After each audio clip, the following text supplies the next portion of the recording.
નમસ્કાર, હું મંગળુભાઈ ભગત, સુરેન્દ્રનગર જિલ્લા કોંગ્રેસ પ્રમુખ.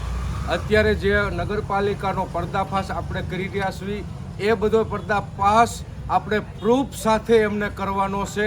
એટલે આજે એ નવા ગામમાં શૌચાલયો બનાવતા જાય છે, નવા મૂતરણે બનાવતા જાય છે, નવી બિલ્ડિંગો બનાવતા જાય છે અને જૂની બિલ્ડિંગો નવા મકાનોને તાળા મારેલા છે, એમની શૌચાલયને તાળા મારેલા છે.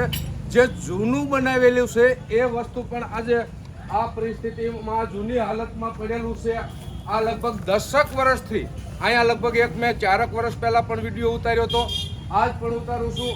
આ જૂની વસ્તુ ઈવડાઈની બધી ભંગાર તરીકે હળે છે અને નવી એમના સ્વાર્થ માટે થઈને બનાવતા જાય છે. તો આને રિપેરિંગ કરી અને કેમ ચાલુ કરતા નથી? મારે નગરપાલિકાને એક પ્રશ્ન કરવો છે કે આ 10 વર્ષથી તાળું મારેલું પડ્યું છે અને આવી કેટલી થાનમાં નાની મોટી બિલ્ડિંગો, ઓફિસો અને તાળા મારેલા પડ્યા છે. નવી ખર્ચા કરી અને બનાવતા જાય છે. તો આ પબ્લિકનો પૈસો તમે ખોટી રીતે ઉપયોગ કરી અને વાપરતા જાઓ છો. તમારા ટૂંકા સ્વાર્થ માટે થઈ અને તમારી ટકાવારી માટે થઈને જો તમે તમારા સ્વાર્થ માટે થઈને એવા ખોટા ખર્ચા કરો છો તો નગરપાલિકાને પણ હું ચેલેન્જ કરું છું કે આવા ખર્ચા બંધ કરી અને લોકહિતના કામ કરો. એવી મારી મંગળુ ભગતની રજૂઆત છે. જય હિન્દ, જય ભારત.